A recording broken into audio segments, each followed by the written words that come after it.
Biathlon World Cup series, and San-Sicario in Italy hosting this round of the World Cup. In fact, the pre-Olympic event, and we've had some excellent racing so far. Well, here's the scene. The weather conditions have changed somewhat from the last 2 days, which have been blue skies, brilliant sunshine, and sub-zero conditions for the individuals. Today, it's the sprint event, and our Eurosport double of Ziggy Heinrich and Frank Look have been out on the course, watching them training, watching them test the skis, and we're going to hear from them shortly as to what they think about today's race.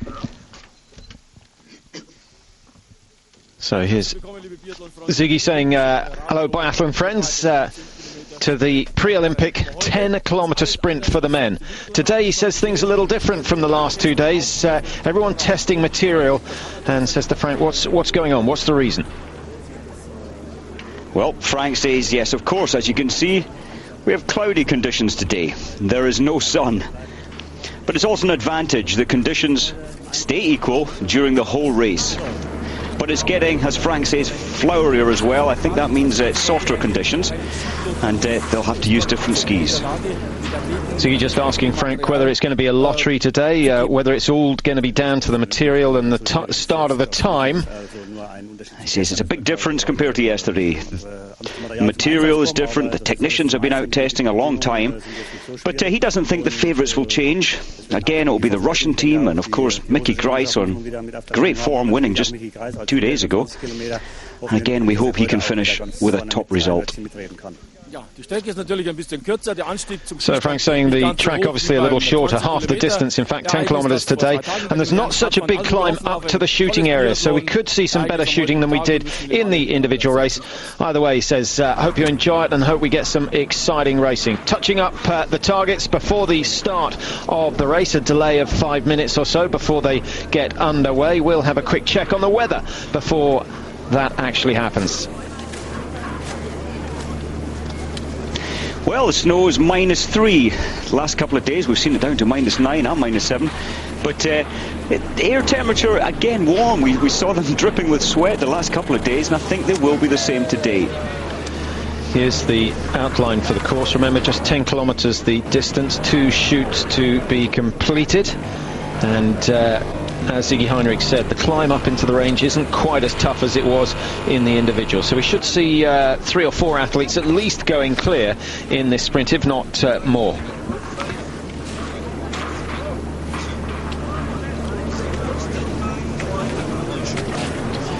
So the scene set, all the teams ready, the zeroing completed now. It's really down to the last minute preparations for the technicians. The athletes getting the rifles, the skis marked, and just making sure everything is in place for this second men's race of the San-Sicario meeting. And with success for Germany in the individual, I guess we're going to be looking at the likes of Grice and Fischer to see whether they can pull it off again.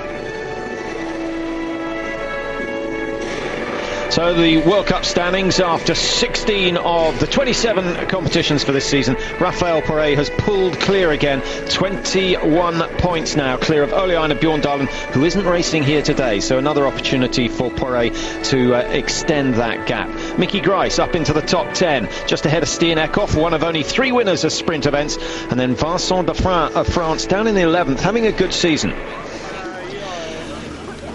Well, we'll recap that in a moment. We're going to take a quick break before the start of the men's sprint. Don't go away, we'll be back to San-Sicario. Now, here's one of the skiers just making his way back. 8 pairs of skis or so to be tested every morning. It's a laborious task, but the better you do that job, the better your chances of putting in a good result. And has to be said, Mike, the top teams have so many more resources. They have so much more money. They have the technicians. They have the equipment. They're at an advantage before the race even starts. Oh, indeed. When you've got manpower out there, look at this. This is the French backup, just running back to make sure everything's all right for their time out on the track. Absolutely, you need a shooting coach, you need someone on the range, you need to pass your information out, and most importantly, it's the testing the skis, especially today when it's warmer. Well, the top nations are, as I guess you would imagine, Norway, Germany, Russia and France. The gap's not too big this year. Norway on 3,641 points. Germany in second, 3,467. So 173 points or so behind the Norwegians. That's very tight indeed. Could all change here if Grice, Gross and Fischer all have a good run. The Norwegians suspiciously off form, and they're missing their trump card. They are missing their top man, and the whole dynamics of the team kind of changes when Ole Einar's not around. Everyone's inspired by the man. And yeah, we'll see if they can get onto the podium today. This man, number 8, as we're seeing there, Lars Berger, he's been told he needs to really make it happen today to secure a position in the World Championships team in 4 weeks' time. And the pressure is also on Frode Andersen from Norway to put in a World Championship place winning run today. Both Berger and Andersen outside the World Cup points in the individual. That was a big shock for them. So they're pretty much down to the last chance saloon now, because the relay on Sunday, they're unlikely to get a place. So it's all important. Well, Rojkov's getting a good rub down before he sets out. Interesting, he looked to be in pain there as his back was getting massaged before he sets out. I can sympathise. Right, number 1 today, René Laurent Villemo, the best of the Italians, but outside the top 30 in the World Cup rankings. Had a bit of a disaster in the shooting in the individual, 2-2-1-1, so 6 misses in all. He's got to go clear today with his ski speed if he's going to feature in the top 10. It would be good to see an Italian. They've got an enormous amount of work to do if they want to turn things around and have any chance of taking medals in 12 months' time. And let's be honest, the pressure is heaped on for the Italians. They really need to raise their game a little bit. So Janis Maritz, he's back on the World Cup scene. Looks like this is longer than 30 seconds. What's happening here? I think they've made a mistake on the start times. Certainly a gap of more than 45 seconds to this point. Well, this is why we're here, just to test the systems. Everything's gone pretty smoothly so far, but the clock ticking away. Villemo is, I wonder whether they're going to call him back. Surely not. And they'll just have to make a few adjustments. But I have a suspicion it's going to lead to a few complications later on, and we'll just watch the computer. We'll try and keep our eye out for that. But I've never seen anything like this, Patrick. It's a start time of 12:05 and 30 seconds. But Villemo set out over a minute ago. And that's affected. Maritz is shaking his head. He's not impressed at all. He wanted to be 30 seconds behind Villemo. Yeah, a disadvantage for that, and a disadvantage for Villemo as well. He's going to be looking back and saying, well, I'm still miles clear. What's going on? I'm having a good run. But we'll no doubt find that the coaches let them know what's going on. And here goes Janis Maritz. Only 9 of the 16 races he's entered so far this year. Coached by Thomas Koss, former biathlete, and did okay last year, top 20 in the World Cup standings. So he's got the potential to hit a top 5 position should everything go his way.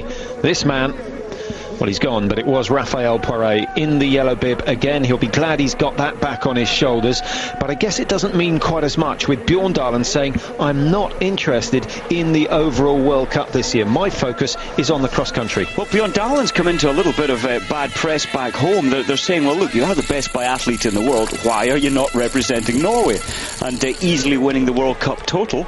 But he said his aims are bigger. He wants to win a medal at the cross-country World Championships. And it's a distinct possibility. Reading a feature on Bjorn Dahlen the other day, I see he's going to keep racing cross-country until the 2006 Olympics, and then he'll pack it in after that. He'll have done what he thinks, because I think he then figures that he's going to slow down a little once he reaches his 30s. And so this is his best chance, and he wants an Olympic medal in Torino. And who can blame him? He came so close in Salt Lake City to taking a medal in the 30-kilometre, and I'm absolutely convinced that if Johan Muleg wasn't there, he would have done it. Absolutely, but this man is equally fast on skis and has been pushing Ole Einar Bjorn Dahlen throughout their career. They're the same age, Frode Andersen and Bjorn Dahlen. Pushed each other for 15 years in biathlon. from Bosnia-Herzegovina. Samadija, 95th in the individual, hit 10 out of 10 in the prone, but had a bit of a nightmare with the standing shoot. So watch out for this man's second shoot, should we pick up on him. If he can hit all 5, that will have been a major achievement. Well, that's a big day for the 19-year-old. 19-year-old, and you're on an Olympic track, 3.3 kilometres, 3 times, 2 visits to the range, 1 lying and 1 standing, 5 shots each. Shervikov of Kazakhstan is next to go, and Vladimir Smirnov out in the stadium now, the man who acts as the assistant race director. And those of you who've been following Nordic sport for a while will know that Smirnov in his time was one of the all-time greats, just really taking over from Gunter Svan as the #1 in the world mid-80s. Now, Lars Berger, what are his chances today? Oh, I think when he's been asked to bring out something special today, he's the man that can bring that special performance out when needed, I think. Certainly he'll have the fastest ski time today, I predict. So we'll watch out for that, but it's all going to come down to the shooting. He's very, very quick, but he cannot afford to miss more than 2 targets and hope to get a top 10 position. It's going to be interesting to see. I don't think he's going to control himself. I think he's going to go absolutely wild, and that won't do his shooting chances any good at all. Indeed it won't. Well, here's Vuremo, who set out, I think it was a minute and a half ahead of start number 2. And I wonder if the Italian officials have, or backup team have informed him. I'm sure they will have. Sven Fischer. Medals in Salt Lake City in this sprint event. Mike, I was just having a look at the pre-Olympic race for Salt Lake City. Bjorndalen won that, and he went on to win the sprint in the Olympics. How much of a reflection are today's results for, say, Rojkov on what is going to happen next year? It's a big reflection. If you can put it together today, this is almost a year to the day when they'll be racing here next year, and it's just that feel-good factor. You've managed to put it together once. You know that you can do that, and it eases the way for doing it again. But if we go back to that pre-Olympic race in Salt Lake City, the bronze medalist Perner finished 20th. And he...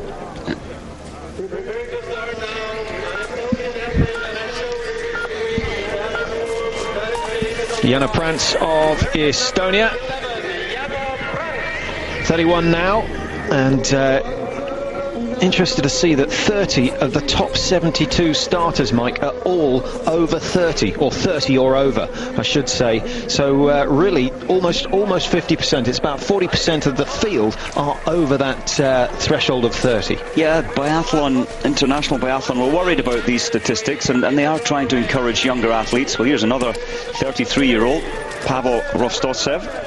Now, what can he do today? He did start to show us his form in the individual race. Rostovtsev, certainly one of the favourites for medals next year. Comes from Krasnoyarsk, one of the top centres for biathlon.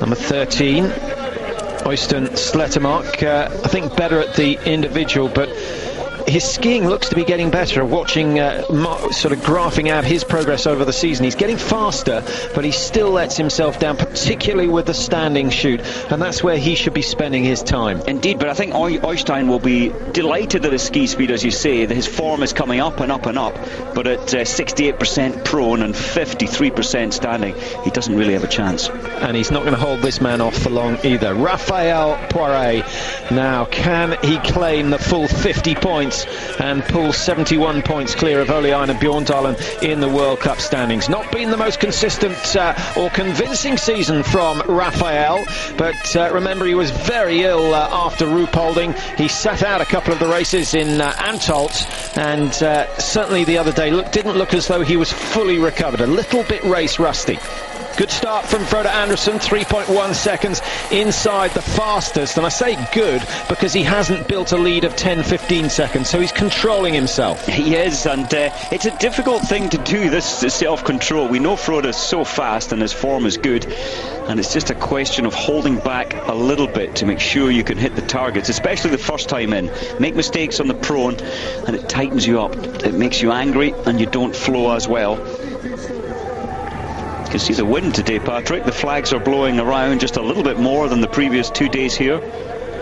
As Villamo comes in for the first shoot, we'll get an indication. You can see the telltale flags blowing right to left, and Christophoudis of Greece has just left the stadium. Ilmar Brisis just starting now for Latvia, but this is the Italian's best hope of a top 10 position. Now he adjusted his sights anti-clockwise, so he's turning them into the wind, feeling that it's stronger than when he zeroed an hour ago. Oh, what a bad start. 3 out of 5 for Villamo. So remember, today it's penalty loops as opposed to the time added, so he didn't waste any time in the range at all, Mike. That was probably a mistake. It seemed like it, didn't it? He just charged on, he missed his first shot, adjusted his sights, and it did appear as if he was just pushing the pace on the range too much. Large-Berger just nips inside Frode Andersen. I think he's skiing well within himself, so that's interesting to see. I think he's capable of an extra couple of seconds faster than that, but he looks to be cruising. He always amazes me, Large-Berger. He looks to be the man out there just skiing distance training, but he's not. He's the fastest man at the moment. Sven Fischer, we see him number 24 there. In the 20 kilometre, he had the 4th fastest ski time, so it could be a good day for Sven. Yannis Maritz just enjoying his run down into the range area. Good long rest he's got after the climb up to this part of the course. And Maritz, 86% hit rate in the prone, 65 in the standing. So he's really got to go clear with these 5. Now you can see the big eye patch, or the blind from his sight covering his right eye. A lot of the athletes complaining that the sun is very bright into your right eye. I don't know of any other ranges, World Cup or Olympic ranges, which have that problem. Well, Villamo wasn't too good. Yannis Maritz even worse. 3 misses, an extra 450 metres to ski, and the Slovenian has written himself out of a top 15 result in the first instance. That's a very sad start indeed for Maritz. He was certainly hoping for better than that, and so will Sven Fischer be. He looks nice and relaxed. Is it going to be his day? Possibly. He's in 3rd in the World Cup standings, Mike. I don't think he's too far off a chance of taking the Crystal Globe this year for the first time. Yeah, not impossible for Sven Fischer. This man as well, De Fran, he was skiing his fastest ever the other day.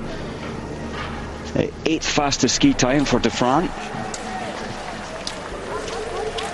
Now Rostov-Sev coming up. It's a steep hill. We don't quite get the true impression of this hill on camera. It's hard work. And 11.8 seconds behind after only 2.3 kilometres for Rostov-Sev. Frode Andersen, 2nd fastest. He's brilliant or disastrous.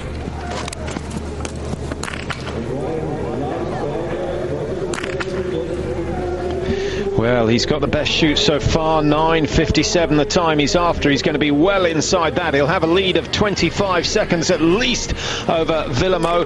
Good run from Clegg, Robin Clegg of Canada, 9:24 his time, so Anderson will be chasing that.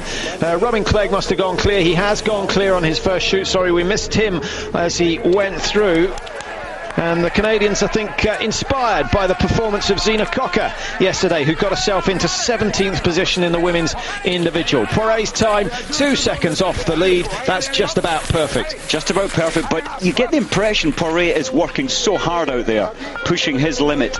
He has had problems, or the glide on his skis hasn't been too great, as Sven Fischer starts out. Now, Sven starts out relatively slow and then picks the pace up in the 2nd and 3rd loop. The Olympic silver medalist Sven Fischer on course now, looking for his 5th win of the season.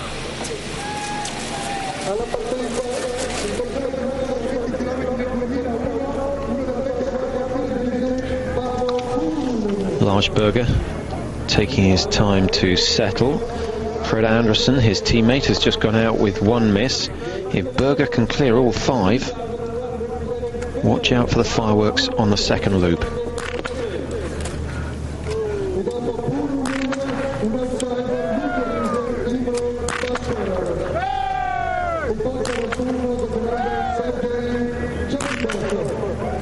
Well, he's got at least 2 fans, and I think they'll be happy with the fact that he managed to clear the last 4. Shame about the first one. Berger in contention, 8.59. Anderson Stein of 9.22. He'll be reasonably close to that. I think Anderson's actually going to have the lead, Mike, because Berger took so long to settle for that shoot. I'm sure he's been given instructions. Ski as fast as you like, but calm it down before you come into the range. Well, it does look like he's made a conscious change there. He normally comes in and it's rapid fire, so he really has a different strategy. Roger Gruben didn't show much emotion there as he missed 1 target, but he has so much confidence in this man's ski speed. 3rd place. Would you pick him for a relay team? To be honest, if I had the selection of the Norwegian athletes, I don't think I would. I wouldn't like to risk the possibility of his bad days, and he does have a number of bad days on the range. And if you were going to pick him because, say, Eckhoff or Hjelland weren't well, where would you put him? You'd put him 2nd, I think. Rojkov, well, he's a man who will almost certainly make the Russian team. What a good start. Rojkov 9.01. Not skiing as quick as the Norwegians, certainly, but he's going to be very, very close. He'll be inside that time of Frode Anderson's at 9.22, and a comfortable lead. Russia going well once again. Nikolai Kruglov didn't have such a good day in the individual, but I think they were delighted to see Chepikov back in form. And talking about the old guard, Mike, Drachev of Belarus also back in the field today. The big old names of biathlon. And I suppose Rojkov is becoming one of the older, more established names, and his teammate Rostovtsev. Now Rostovtsev, we've mentioned his injuries a number of times that he suffered in the summer. Been on the Europa Cup Tour. He was aiming to be back in the A-team by mid-January. He achieved that, and he put in a good relay run in Ruhpolding.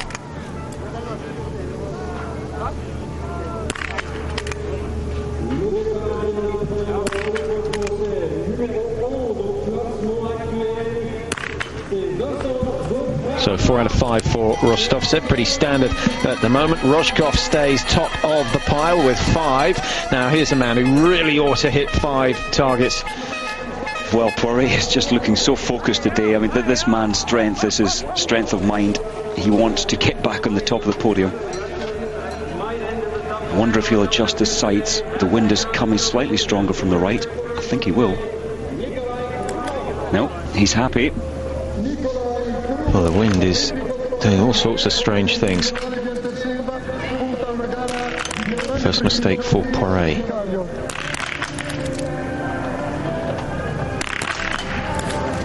Oh, 2 misses now. Is his skiing good enough to make up for that? The French squad not happy at all with that first performance. And Mike, you may be spot on. He may have made a mistake by not making an adjustment. But the wind conditions are changeable. It's certainly noticeable over the last 20 minutes.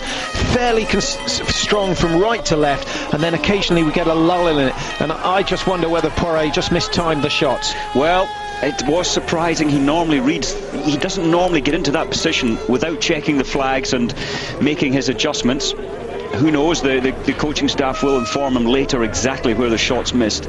He's not happy at all. Bad start, 2 targets missed. It can be so frustrating biathlon when Poirier is so good and then you make 2 mistakes. I wonder whether he's not responding well to the fact that the likes of Vincent Defrain in the French team is now beating him on regular occasions, and he's no longer the god that he once was. Could be a factor. Yep. Once he's getting past, Defrain has been studying him and living by him for many years now. Look at Sven though. This is him relatively taking his first loop easy, and he's only 4 seconds off the pace. Now you think this course really suits Sven Fischer? Is that the profile of the hills, or is it just the fact that it's almost certainly going to be artificial snow next year? It is, because it's going to be a hard-pressed track, and the profile. This man is so strong. You don't hit these very steep wall climbs with quick recoveries. It's more of an absolute grinding course there. And Sven is the best in the world, I think, in biathlon at the double dance, the skate 2. And that's where I think it will be an advantage to him. Here's a man who did exceptionally well in the individual, was leading after the 4th shoot, just as he was in Holmenkollen, but he's got about 18 kilometres of distance in him, and then he runs out of puff. Today, he's only got to do 10. Oh, what a shame. Real opportunity for Sherazov to take the lead. Rojkov will stay in position number 1. Sherazov's going to come out at around 9:40, somewhere around there. He'll be in the top 10, but that miss could prove very, very expensive in the end. What a talent, though, this young man, Sherazov. Schlesinger in the Czech Republic. Disappointing 20 kilometres, so just get the impression he's going to try and put that right today. I think he's better at the sprint. His personal best, 10th achieved in Ruhpolding. Oh, excellent shooting. Excellent shootings. That was fast, deliberate, precise. And a great start for the young Czech biathlete. 9:13 Rojkov's time. Schlesinger comes out and he's just over that, but it's still very promising inside the time set by Frode Andersen. 9:18, just 5 seconds or so off the lead. Danny Graf of Germany, very, very impressive indeed. He really has matured immensely quickly this season. Not fazed by the occasion. He goes clear as well. He'll join the likes of, I think he's just going to miss out on a top 3. Simon, the best of the Swiss athletes this year. Oh, he's thrown number 5 wide. Yeah, he seemed to snatch that shot. Dead keen to get out, but rushing the final shot. Look at his ski time, though. Simon is moving very, very fast out there.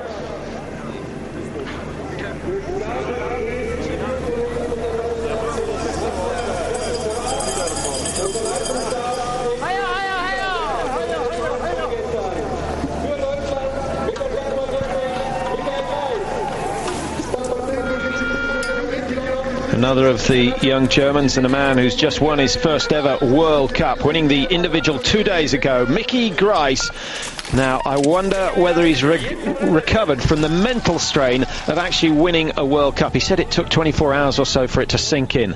Big moment for Frode Andersen. 4 out of 5, and he may be in the team for the World Championships.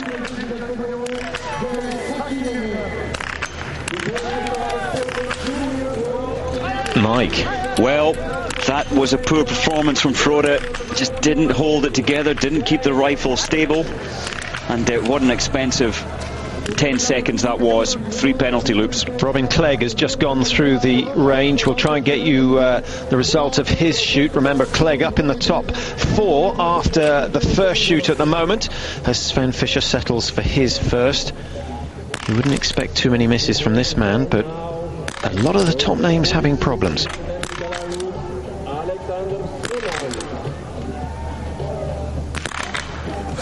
Exactly the same as Lars Berger. Misses the first, hits the next 4, and Frank Ulrich fairly unemotional about that particular performance. Still leading. Rojkov, Schlesinger, Graf, the top 3 after the first shoot. Andersen, Clegg and Simon in 4, 5 and 6.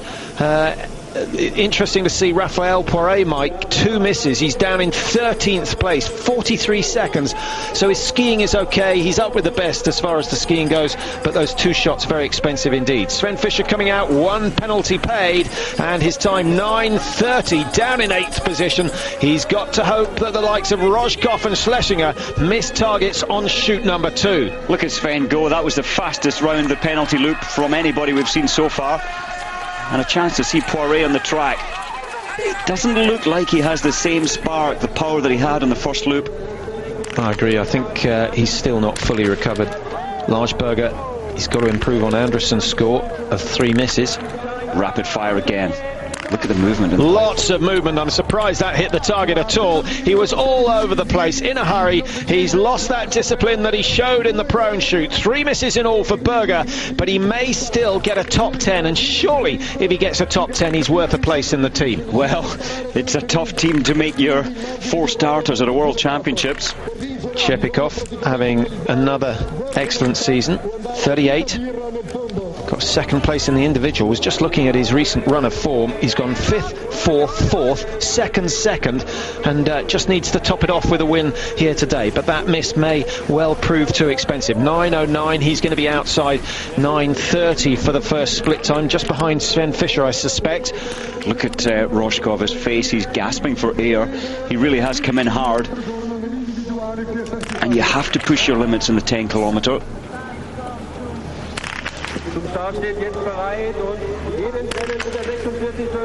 So stable, Roshkov. Great lesson to watch him for any up-and-coming biathletes. And he's done it. He has gone clear. First man to clear 10 with 10. And Sergei Roshkov puts himself as one of the favourites. Now, interesting, Mike, we've just had an email in from a Paul Young, who's given us some predictions for the Olympics next year. And he's got this man down, Roshkov, to win the individual. That's not a bad shout. That's a good shout, I think. We have seen Roshkov so many times in the bigger, longer race, but he doesn't like the 20 kilometres. He says he wants it to be phased out, but he's great at it. 0-0-0-0 is his normal day. And I'll go over Paul's other predictions when we've had a time. Just watch Vincent Defrain, the French in the news this week, but because of their cross-country skiers, with Vincent Vito being found positive after his success in Novo Mesto for furosemide, which apparently is a diuretic, which I understand to be something that dehydrates you, and also used as a masking agent. But fortunately for him, and good news for the cross-country world, the second sample proved negative. So he's in the clear and has the green light to compete in the World Championships. Interesting. Nikolai Kruglov. Second best shot in the world of biathlon this season. And you just see that stability, control, relaxation. That's a good comeback by Kruglov, because he must have been a bit despondent after his performance in the individual, missing lots of targets, and he's gone clear on the first 5. So the Russians once again dominating, just as they did yesterday in the women's individual. 1.6 seconds inside, and Roshkov is under a bit of pressure now. Pavel Rostovtsev, can he finish his race off with 5 out of 5? A little slower than we've seen in the past. He's gasping for air. He's not in good form. You can recover quicker when your form is at the top end. Oh, well done. It was worth the wait in the end. 9 out of 10 for Rostovtsev, and he's going to join the big names. Berger's time of 19:06, despite the fact that Berger's done 3 penalties. My goodness, is he skiing hard in pursuit of selection. Anderson likewise. Clegg 19:36 should be safe. In fact, Rostovtsev's just going to come in ahead of the Canadian. So Rostovtsev goes for Clegg of Canada, who missed 2 in the standing. That was a real opportunity for Robin to get a top 15-20 position. The man from Canmore, Robin Clegg, inspired by the Olympics there when he was only 10. Now Poiré. Can't afford another mistake. This will be fast. Oh, that problem again with the bolt. Every time. It is fast. Sensational stuff.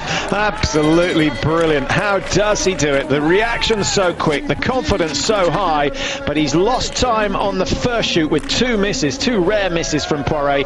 The time, Mike, what's he looking for? He'll certainly turn up the accelerator on this last loop, but he's got too much to do, surely, to catch the 2 Norwegians. 53 seconds to take the victory, and only 5 seconds to catch Frode Andersen, but you just feel that he's not going to do that. 4 seconds, that's what he'll be told, to move up 1 place. Well, here's a former Olympic champion, Halvard Hannevold, back in 1998 in Nagano, and he took that in the individual, and I think that is still his best discipline. Look at his ski time. He had the 6th fastest in the 20 kilometre 2 days ago, and it's fast again today. Oh, another miss. I see another. He missed a couple of targets on the 20 kilometre.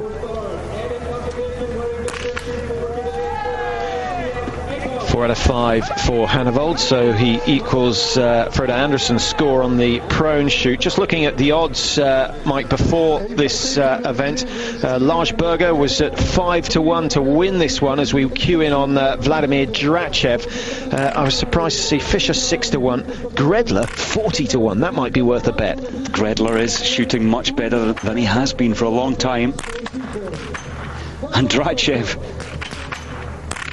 hasn't been in great form, but this could be his return. to the top. Belarus as a team haven't been performing well at all. Sherazov has just gone clear on his second shoot. We'll try and give you his position. Surely we'll pick up on that. Drechev comes out 9.18. That is very competitive indeed. Into third place. You can never hold this man back. I think we're going to see him in the World Championships this year as well.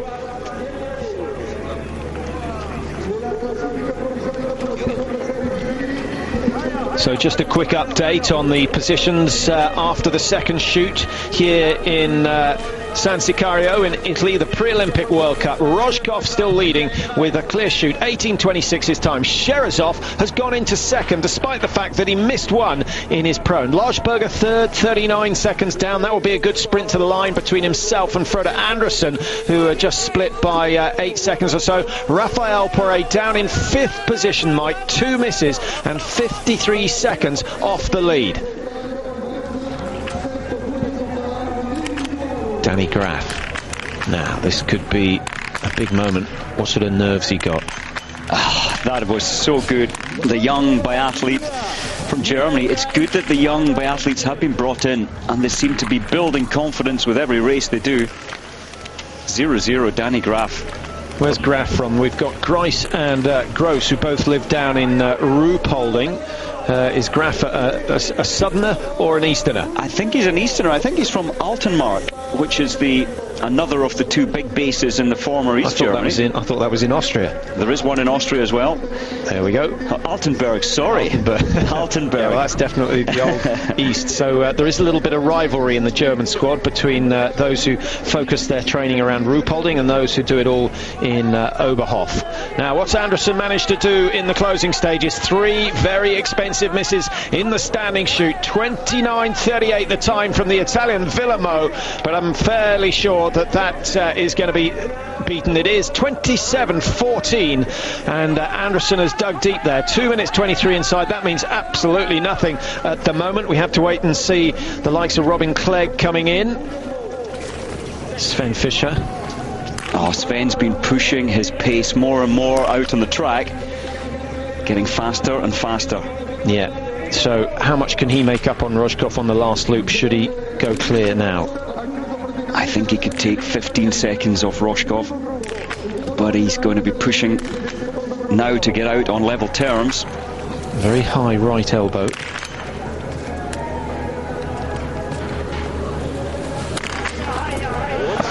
A little lucky there, Mike. He was all over the place. I don't know whether that was fatigue or a puff of wind just blowing him off balance, but he took his chance. It has paid off. He's gone clear, and Fischer now chasing for a top 3. Rojkov's time of 18.26. He's outside that. 19 minutes for Sherazov. Sherazov goes down a third. Fischer into second, and it's another storming run. And if Poiré should slow down on the last loop, then Fischer will gain a few more points and close the gap at the top of the World Cup standings. Berger with 3 misses, Mike, coming in 27 minutes exactly, 14 seconds inside Andersen. He's taken, 6 to 7 seconds off Andersen in the last loop. That is fantastic skiing once again from Berger.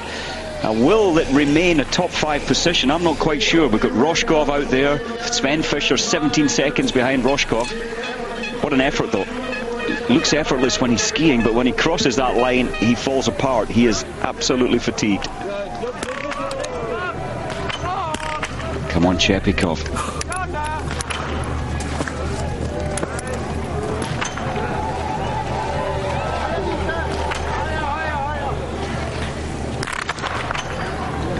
Great shooting from the Russians, and as we mentioned yesterday in the women's event, Chepikov and the whole Russian squad have been gearing their training for this event in preparation for the Olympics. Rojkov's just crossed the line, 17 seconds inside Berger.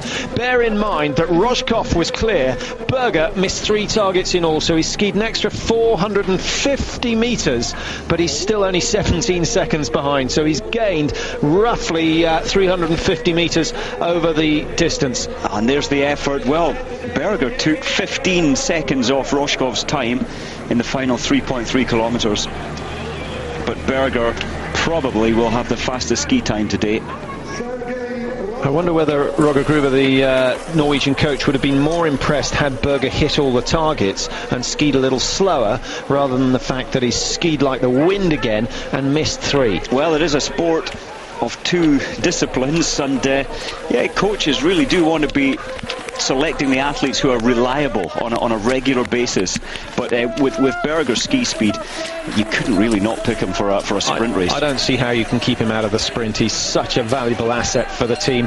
And if you've got the likes of Bjorn Dahlen and Hjelland and Hannevold or Eckhoff and Oss, you know, put 3 of them in and then use Anderson or Berger as your wild card in the sprint, because if they get it right, they're going to win. Now, Nikolai Krugloff, big moment for him. Can he join his teammates Rojkov and Chepikov at the top of the leaderboard? He's quick.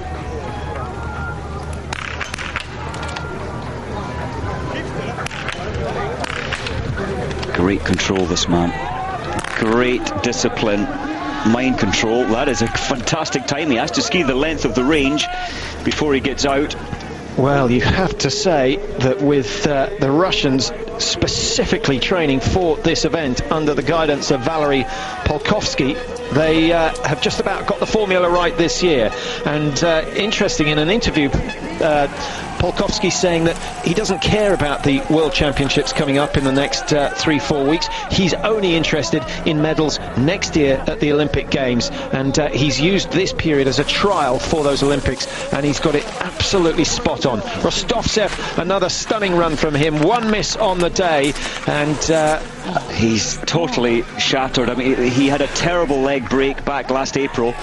It disrupted all his summer's training, and that's why he's so tired out here. What has Raphael Poré managed to do over the last loop after the second shoot? He's down in 10th, 11th position at the moment, 55.4 seconds off the pace. Some of those are yet to finish, so he's going to improve on that position. But what has he done? Has he managed to chase down Anderson? No, he hasn't. 27.14 come and gone a long time ago. Rostovtsev at 28.03 is going to be pushed down 1 place, and Poré, despite 2 misses, still goes into 4th position. But he will be disgusted with that. He wants clear shoots every time he comes out, and he expects it. Alexander Wolf, pretty standard start for him, 4 out of 5. The skiing time, he's 12-13 seconds off the pace after the first 3.3. Rotman, potential winner certainly. Very stable in the prone position, less good in the standing. And he proves it again. He does like the prone position. And the ski time is good, Mike. He's out of off the mat in under 9 minutes. Only 2 or 3 have managed that. And Krugloff's time of 9:12 is going to be challenged. He's gone well inside. 5 seconds the lead for Wolfgang Rotman. And Austria will be getting a little excited, but I think they know that the biggest of the 2 hurdles is still to come, the standing shoot. What can Stian Eckhoff do? One of only 3 men to have won a sprint event this year. Oh, look at the movement. That's his lungs filling up with air each time that rifle goes all the way down. Pretty good though, and we know he can ski fast. Roger Gruben again showing no emotion as he lets his staff out on the track know. They've all got radios, so all got contact with Roger. Look at Sven now, he really is pumping up the pace.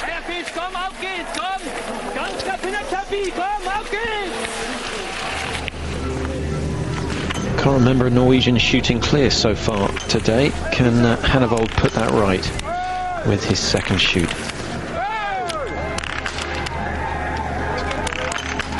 A little bit of a delay, but it goes down. Hannevold finishes well, 9 out of 10 for the day, and that's going to be a very interesting comparison with Hannevold. Mike, we've got Sherazov on 1 miss. We've also got Rostovtsev on 1 miss. I think Hannevold could ski inside both of their times.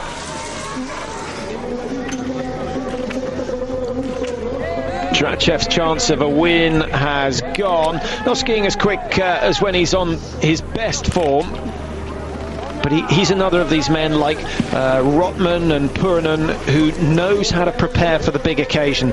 So expect some fireworks from him in March at the World Championships. Very, very quick tempo. Look at the kickoff as well. Drachev, he's always had an amazingly powerful final kick there as he pushes out finally on the the kick phase of the skating action. And is that coming from the toe or the heel? It's coming from almost below the knee. Bjorn Dahlen was telling me one time that, the kick effectively is coming from below the knee. And when you really try and break that down, that is what's happening, the final kick of energy. But the power is actually coming from the thigh rather than the calf, as pushing the foot, plantar flexing the foot, I think they call it. And if you put too much pressure on the toe of the ski or the shoe, then it actually has a decelerating effect on the ski. If you drive it through the heel, it tends to accelerate away from you. More flow, absolutely, rather than killing the energy of the ski. Mickey Grice on fire once again. Excellent shoot. What a weekend he's having, or what a week he's having, winning the individual. And Frank Ulrich looks happy, but what is the ski time? He's competitive. He's very, very tight to Rojkov, and he's got the advantage of coming out second. We'll pick up on that in a minute. Danny Graff, another excellent performance, 10 out of 10, 122 off the pace. He's got some work to do with his form, but it may just be the altitude that's getting to him. Danny Graff was suffering so badly there. His lungs just could not get enough air in. You almost feel like you're drowning when you cross the line. You just can't get air in. And Sven's taking himself to that limit of physical push, endurance, fight. Now, Mike, going back to those predictions we got in from Paul Young, and incidentally, if you have anything to say, any questions or any predictions for coming World Championships or Olympics, just drop us a line on biathlonboys at hotmail.co.uk, and we'll do our best to get back to you. But Fischer coming in with 21.8 over the fastest time. Paul Young reckoning that Norway were going to win the relay in the Olympics next year. I think that's quite a safe one. Although you think that's safe? I think that's got to be the riskiest. You look at their performances today, they're just not consistent. And I know they won in Salt Lake City, but that was a one-off. I'm not so sure. You have Eckhoff, Hjelland, Oleana, Bjorn Dahlen, and then either your Frode or your Lars Berger. And possibly Oss will be developed, and they have many, many more young and great names coming through the Norwegians. So yeah, but I think 1 year they'll be up there. No more so than the Russians, and my money's going firmly on the shoulders of them. Purinen coming in, good to see him shoot clear. It's been an up and down season so far for Purinen, and the ski speed, Mike, with 10 out of 10, fifth position. He's still a minute or so slower than the fastest, and that could rule him out of medals in 3 weeks' time. Sergei Chepikov, good start, good standing shoot, as you can see. 26.43 Rojkov's time. He's not far outside that. What a brilliant last loop from Chepikov. He's inside Berger, and he gets Russia 1 and 2. Oh, Chepikov, how does he do it? His birthday just over a week ago, 38-year-old, and he's been doing this for over 22 years.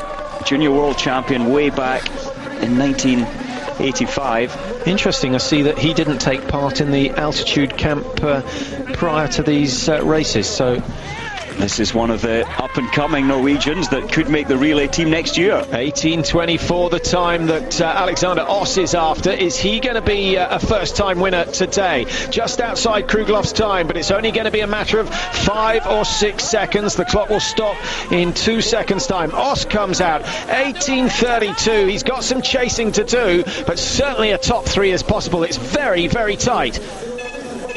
And we didn't pick up on it, cameras didn't pick up on it, but Alexander Simin from Belarus is only 4.7 seconds after the stand shoot. Well, this is going to be a cracking race. The top 5 positions after the first shoot, all of them are clear, and they're only separated by 7.4 seconds.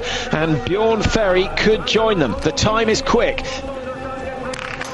Well, Bjorn Ferry had the second fastest last 4 kilometres in the individual race. That will be in his mind if he goes clear here.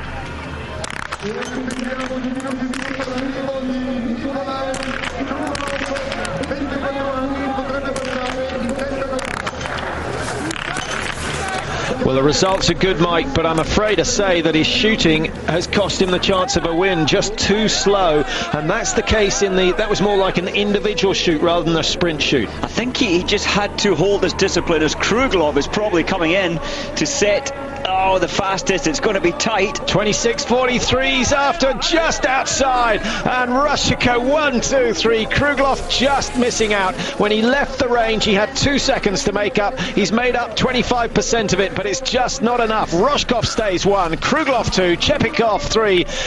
Now, who's going to put money on Russia not winning the relay on Sunday? What a team of great shooting performances. That's Roshkov hitting all targets, Kruglov 10 from 10, and Chepikov 9 out of 10. It's all about the shooting. Bjorn Ferry, though, is going to have the last 3.3 kilometres of his life. 7.5 seconds to make up, Mike. Any indications of fatigue there? He doesn't look particularly light on the skis. It's not the most beautifully flowing action at the moment, but I guess it's all about guts and nerve over the last 500-600 metres, because he can gain a few seconds back in that little stretch up to the range. He can. I think he's got very good skis today. The Swedish team did have very good skis in the individual, but 18 seconds when he left the range, it's an awful lot to pull back. He could get back up to 5th place.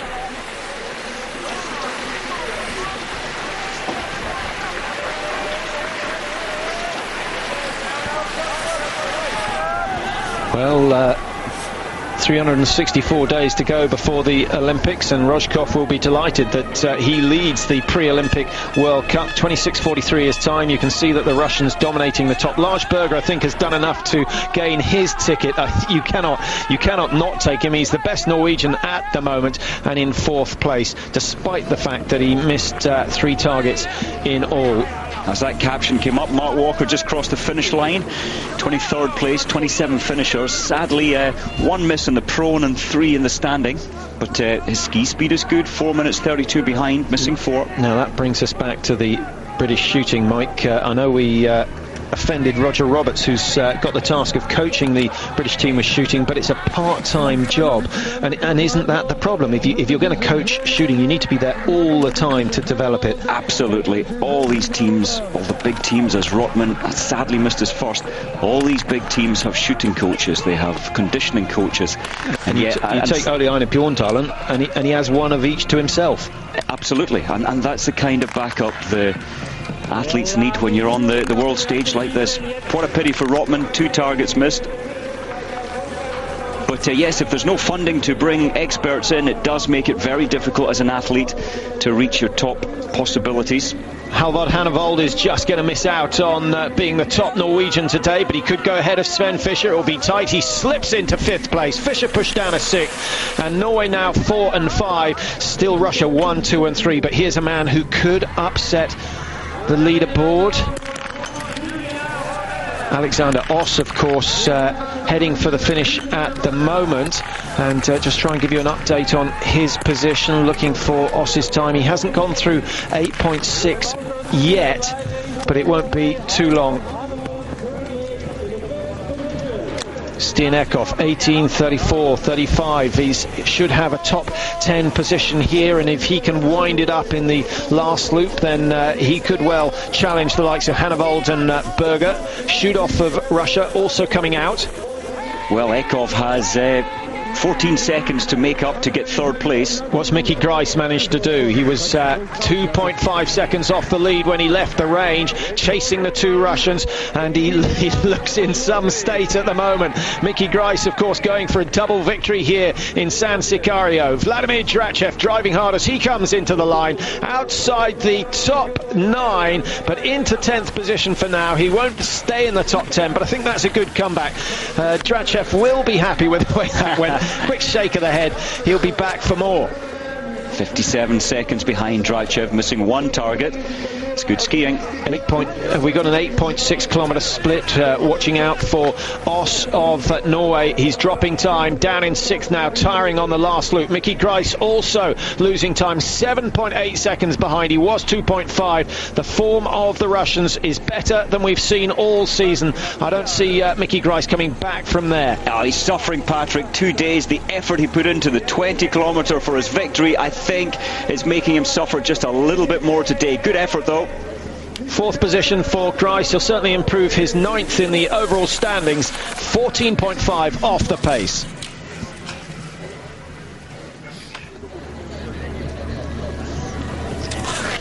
Just been checking the prices for the Olympic tickets, Mike. Do you want to hazard a guess at what it will cost to get the top-notch ticket for the mass start or the pursuit in dollars? Mesetich, clear. In dollars, the top-notch. What would you pay as a Scotsman? As a Scotsman, now that makes a difference. $2. No, I mean, it's such a great race. I would go $100. Okay, you're going to have to double it. $200 for the tickets for the prime position. The cheapest you can get at the moment, $125. That is how many people they're expecting to turn up for the mass start and the pursuits. A little cheaper if you want to come and watch the individual and the sprints. Simon of Switzerland, well, he should draw in a few Belarus. He should draw in a few fans from his nation with that sort of performance. Oh, what a fantastic performance. That must be Simon's best ever.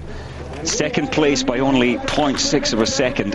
Now, what's Rico Gross managed to do? Gone clear on the prone as we would expect. His hit rate in prone, 92%. Hit rate in the standing, 91 this season.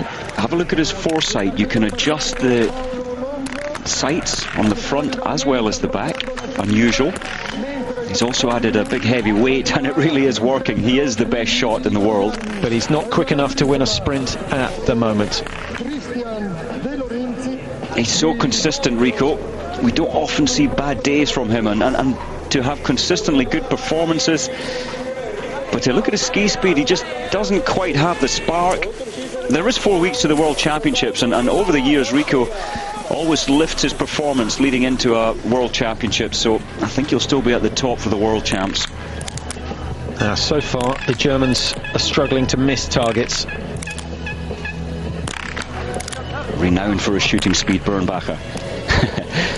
Beautiful. Do you think there's any connection between the fact that Norway, Germany, Russia are three of the biggest hunting nations in the world, that all these young lads can shoot so well? It does make a difference when your culture is not against shooting. It's a hobby, it's a sport in your country, and it's acceptable. Alexander Oss, his charge to the line, 26.58. He's lost a little time over the last loop, was 7.5 seconds behind, lost another 7, but that's a very, very impressive run, and he really puts the cat amongst the pigeons as far as Norwegian selection goes, because he's come in front of Frode Andersen, he's come in front of Halvard Hannevold, and maybe Alexander Oss now has got his ticket to Hochfilzen. It's going to be a mighty difficult decision for Roger Grubin.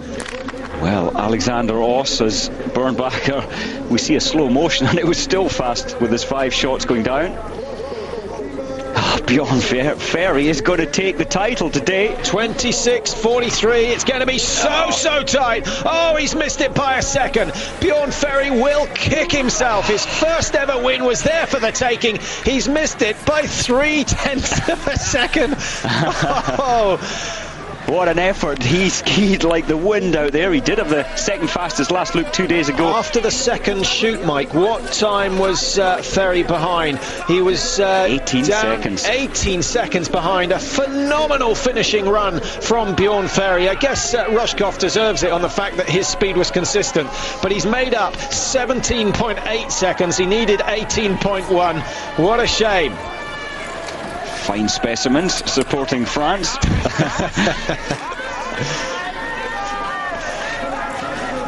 Well, they haven't had their shirts off for a while.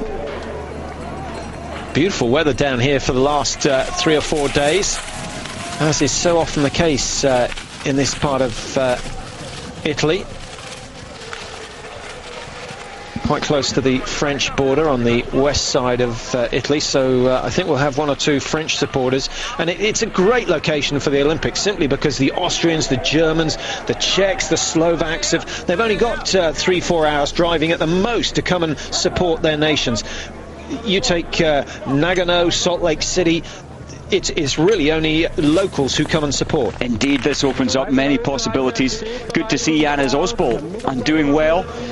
Still a loop to do. I don't think he's going to make the top 30. Doesn't doesn't look impressed that he missed that one target.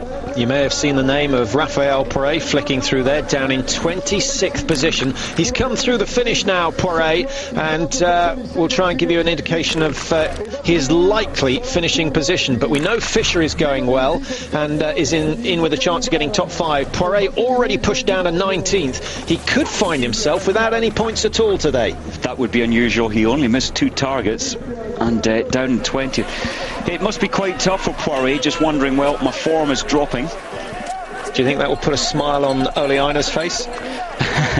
Ole Einar Bjørndalen is only focusing on the cross-country world championships. I'm sure he has got one eye on this.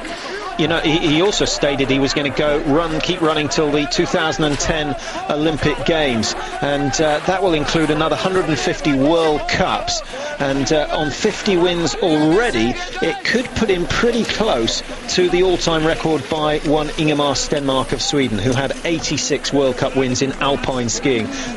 He laughed when the press put it to him. He said that's a ridiculous aim because it's such a major achievement.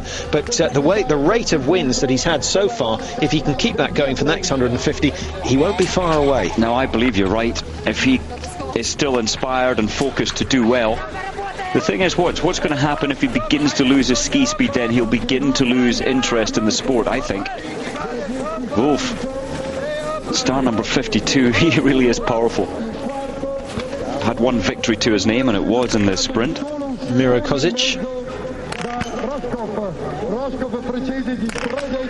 That's not too bad for the young man. He'll be happy with that. 3 misses in all for Kozic, and he'll be just outside the top 60. Doesn't matter today. Normally the sprint followed by a pursuit, so the top 60 all important if you want to race on the Sunday. But we've got a relay instead of the pursuit.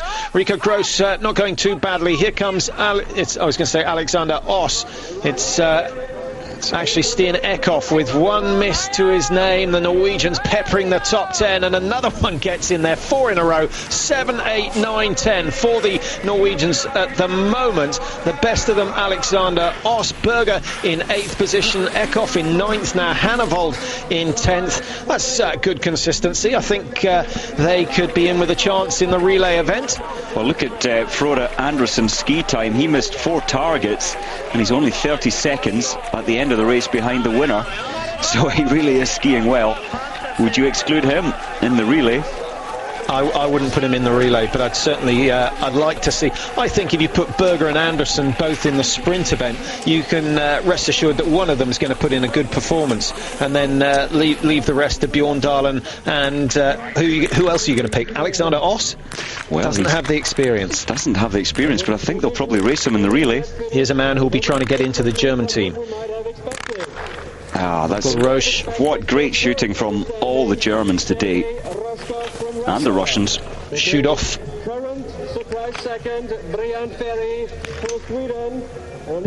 Well, you may have heard the local announcer saying a currently surprise second is Bjorn Ferry, but I think that's a little unfair. The Swedes have been threatening all season. Nielsen's gone well, Bjorn Ferry has gone well. What's exciting about this race, Patrick, we have 5 athletes at the finish within 4.6 seconds. I mean, that is nothing. What a shame we haven't got a pursuit following it. So tight, so competitive. Everybody wants to make a statement 1 year before the Olympic 10 kilometre.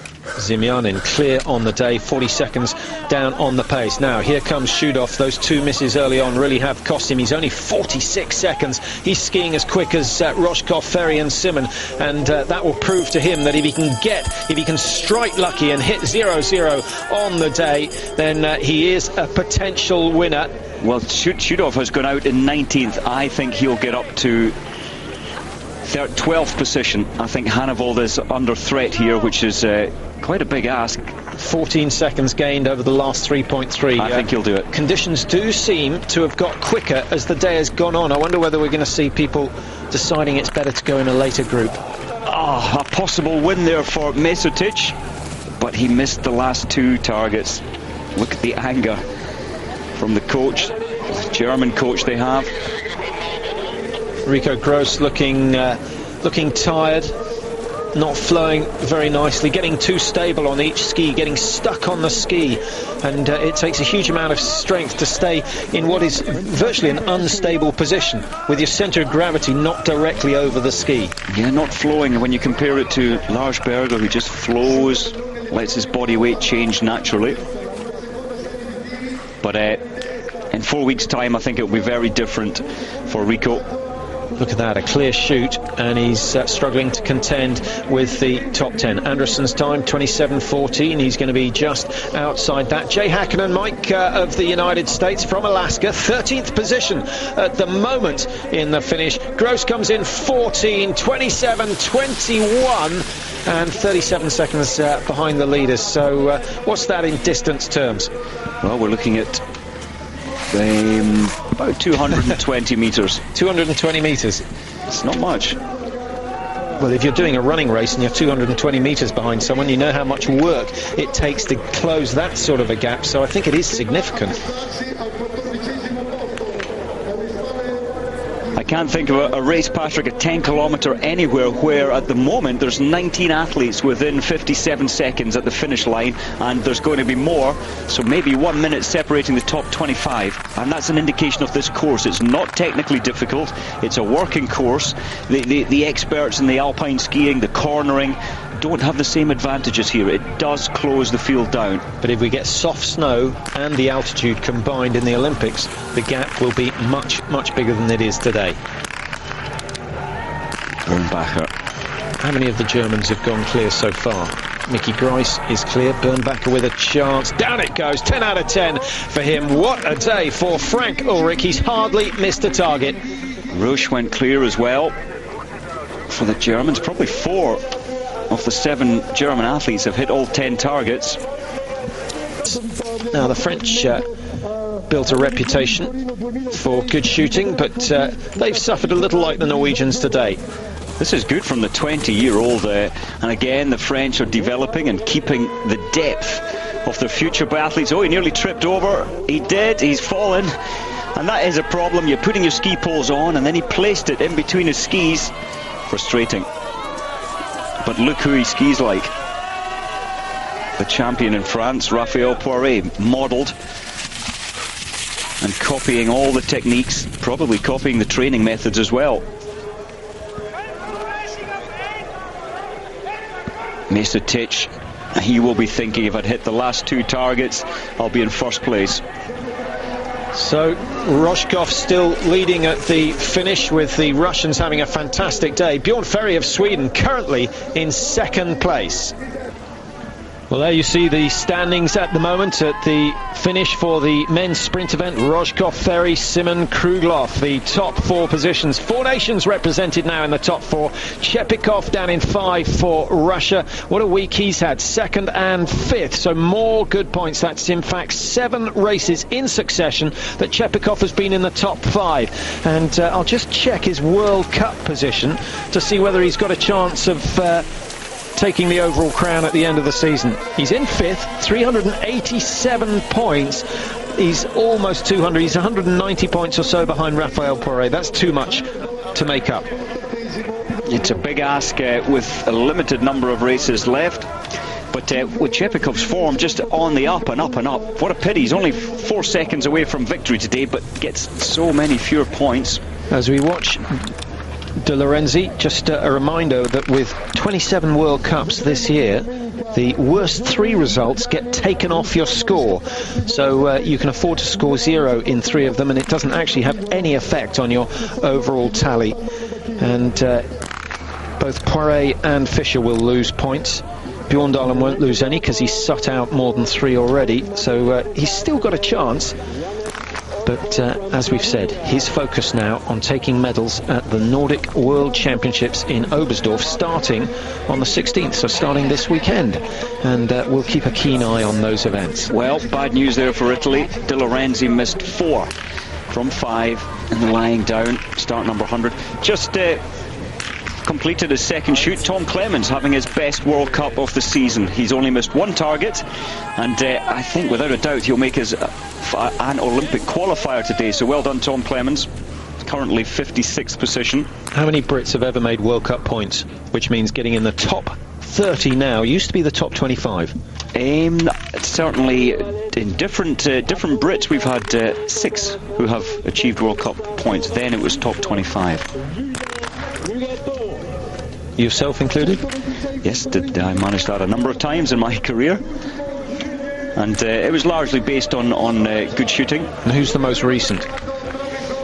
I was the most recent, which was in 1998, I believe. So we've had 7 lean years. Hopefully one of the guys will manage it this year. Tom Clements certainly the best hope at the moment for the British, although Mark Walker showing his good ski form in the British Championships recently in Ruhpolding.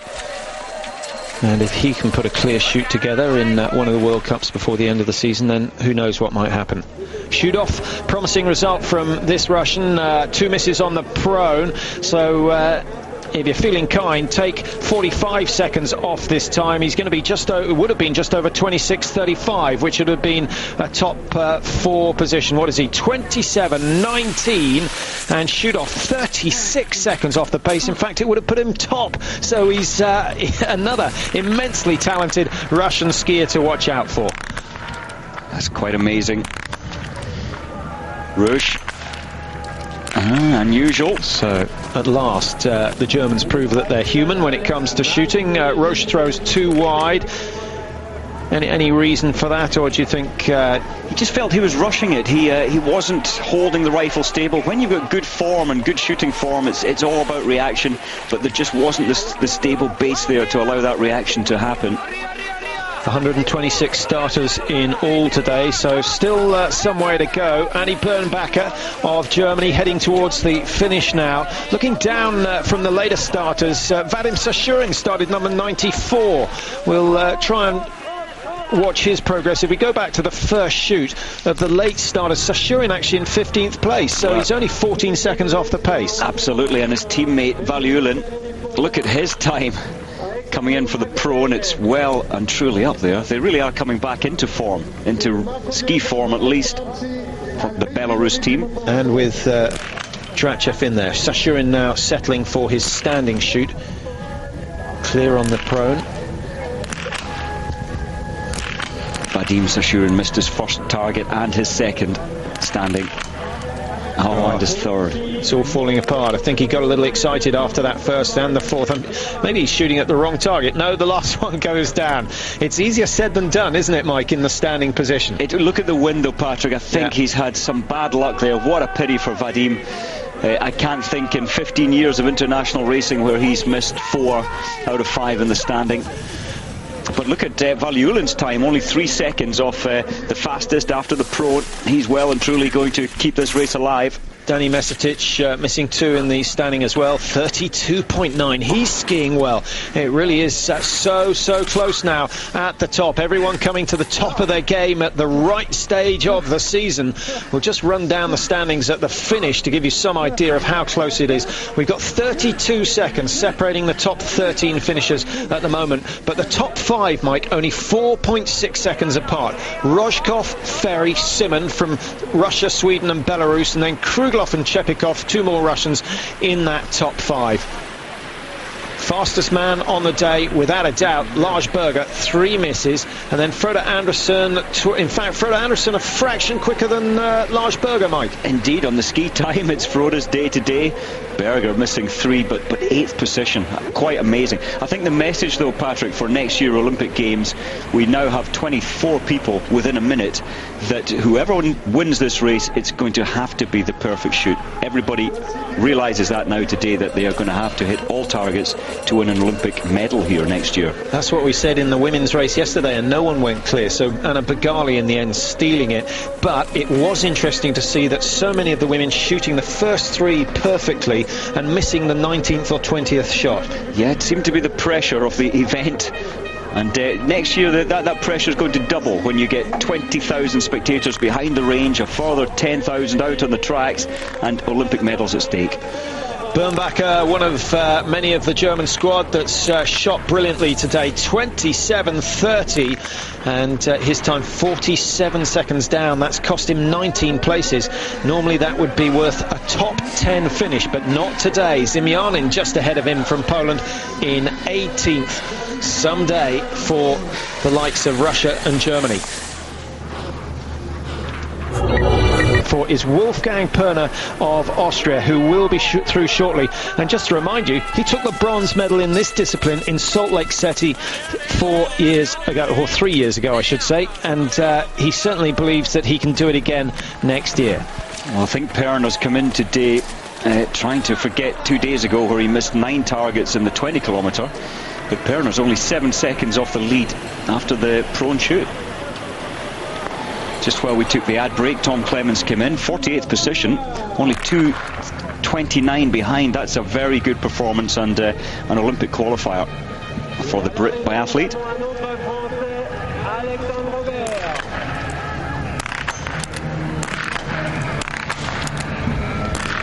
There's Perner's chance of a win, I'm afraid. Ski time is good. Look at the vibration through the rifle. You can almost see the heartbeat going through the rifle. Sort of semi-meltdown for Wolfgang Perner then, 2 misses, and what a shame. It would have been great to see him on the podium, but it's not going to happen. An extra 300 metres to ski for Perner. One of the more experienced members of the Austrian team. Perner and Gredler between them have flown the flag for a number of years, Mike, with the assistance of Rotman. An outside chance of a relay success at the World Championships, or next year, or Sunday. On Sunday, I think so. They really are coming up in ski form. The Austrians' problems come on the range, sadly. They have some work or some areas there where they can improve on. But Perner, on his good day, we saw him take the Olympic bronze back in Salt Lake City. Rotman, of course, world champion in 2000. So the day they get it together, they can win. Good news for Prokkunen, start number 122. Been off the World Cup Tour for 3-4 years, in fact, but he's 7th place after the prone.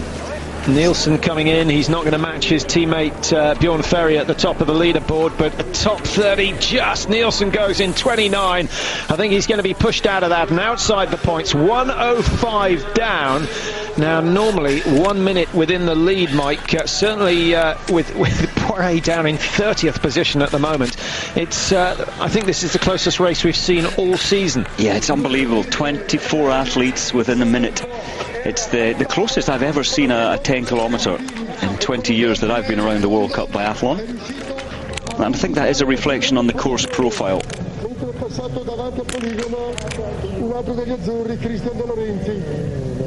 Young Frenchman. I think it's also to do with the fact that this is the second successive altitude World Cup and they're starting to get used to it. Quite possibly a factor as well.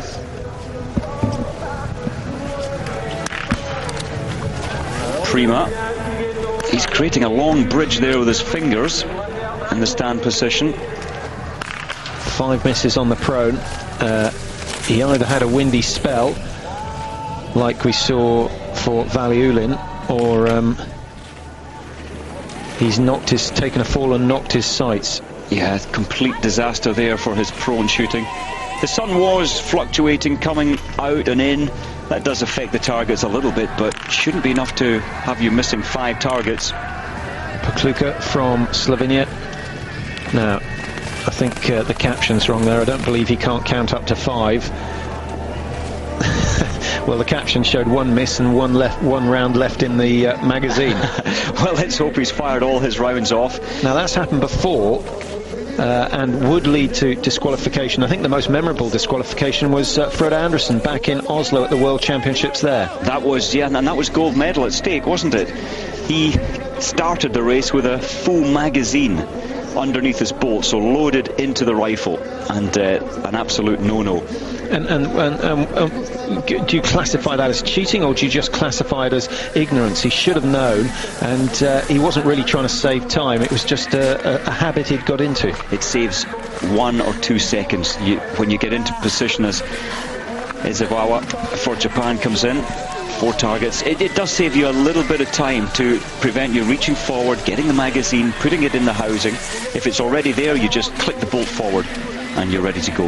Yeah, but to give him credit, he was both embarrassed and very apologetic, publicly apologetic for the mistake he had made. The Norwegians disappointed to miss out on a gold opportunity, but that was some time ago. We've seen disqualifications this year as well, none so far today. Roche of Germany, 2 misses in the standing, 1:03, and as you can see, it's got him into 27th, but we've still got the likes of Perner out on the course, and I think Valiulin now probably the last man with a chance of winning.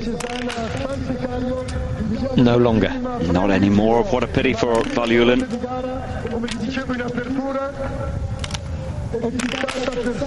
The race kind of loses its atmosphere when you start number 113.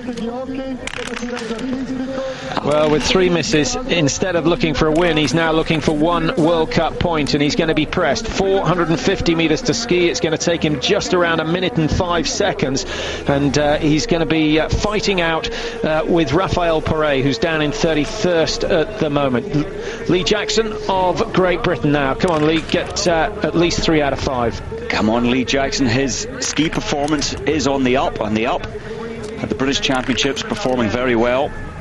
He's looking down, he's focusing. Come on. Recovered well. Those first 2 misses expensive.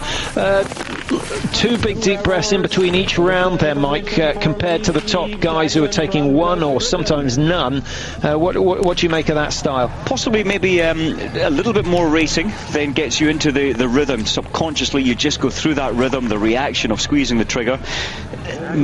Possibly he's been racing in Ruhpolding for the British champs, not quite used to this altitude, as most of the others have prepared for it, and that's another factor.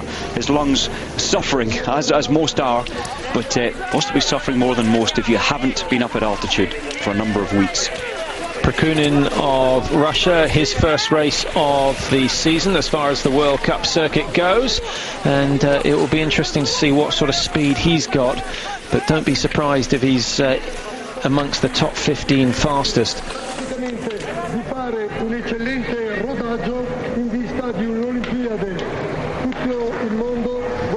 Prokhunin still to come in for his stand shoot. This must be Carsten Pump, I think, of Germany. His number, well, you can see the number on the leg now, 117. Yes, it is Pump. Still 1 more shoot to go. Nice shot. I hope they provide good facilities for the spectators out on the track. Obviously it draws the attention into the range with all the shooting. That's where the race tends to be won and lost, but the occasions where we've had supporters on the track, it makes all the difference. It does. I'm just thinking back to Soldier Hollow, where you had the cross-country and biathlon in the same in Soldier Hollow, the same area, and you had a great atmosphere there. The spectators were coming in to watch the biathlon and the cross-country, and tens of thousands of them around the track. Sadly, the cross-country this time is, what, 30 kilometres down the road in Pragelato, so that there'll be a little bit of a focus lost there. The blind on his right eye to keep the sun out.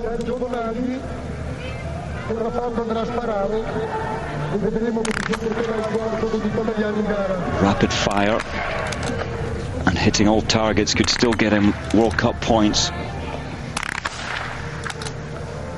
but not anymore. The race is also over now for Nice gentle trigger action from Carsten Pump, and he'll come out in around 20 minutes, which is way outside the top 30, but good experience. It's all about experience. I don't think he's got any pretensions about being selected for the World Championship team, but the more World Cup races he can get under his belt, the better he's likely to do next season. It'll be interesting as Pump goes round the penalty loop to see Prokhunin. He was only 7 seconds behind after the prone. Looks like he's struggling out on the track though, the Russian. Hasn't been on the World Cup tour for 4 years now, but has been racing at the Europa Cup races, so he is in good race form. Another Canadian there, Leone. after the second shoot, 54th position. Good to see Jay Hackman putting in a good race, Mike. The best of the Italians so far, outside the top 20, certainly in the finish area. Outside the top 40. And 60. Not a good day.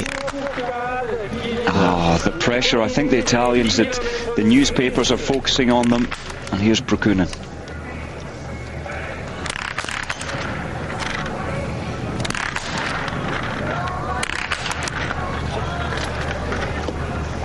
Very bad start for his standing. 3 shots, 3 misses. Oh. Well, it's his first, maybe his last race of the season with that sort of a standing shoot, but the prone was very promising indeed. Well, that summarises the pain of biathlon. You could have gone out in 3rd, but now it'll be about 35th, 40th. So still another 20 or so athletes out on the course, nearly all of them through their second shoot. No one outside the top 100 is likely to threaten the leaders. We had a few who promised to, but everyone making a mess of their standing shoot. Number 1, 2, 3 is Thomas Holubets of the Czech Republic. The time is okay, but already you can see outside the top 6, and he's still going to get the 5 targets. Oh, he's got sweat dripping into his eye. He's wiped it. That's rebuilding your position again. All takes time.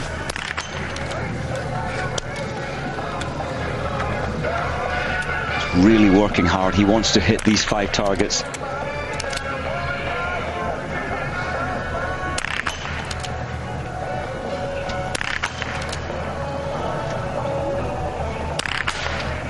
Oh, what a shame. Slightly disturbed by the fact that he couldn't see anything initially.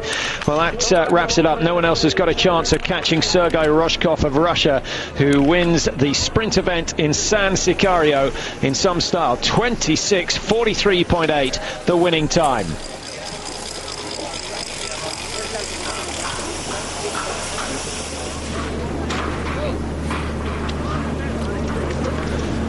So that just about wraps up our coverage from Italy for today. Still a lot of action to come from San-Sicario. The women's sprint tomorrow, kicking off at 11 o'clock European time, local time. So if you're watching in the UK, it will be 10 o'clock, a nice early start, and then the relays on Sunday. So they should be absolutely fascinating, with Germany, Russia and Norway will be fighting it out in both. Thanks for your company today. Hope you've enjoyed the men's sprint. We leave you with the news that Sergei Roshkov of Russia has taken the win.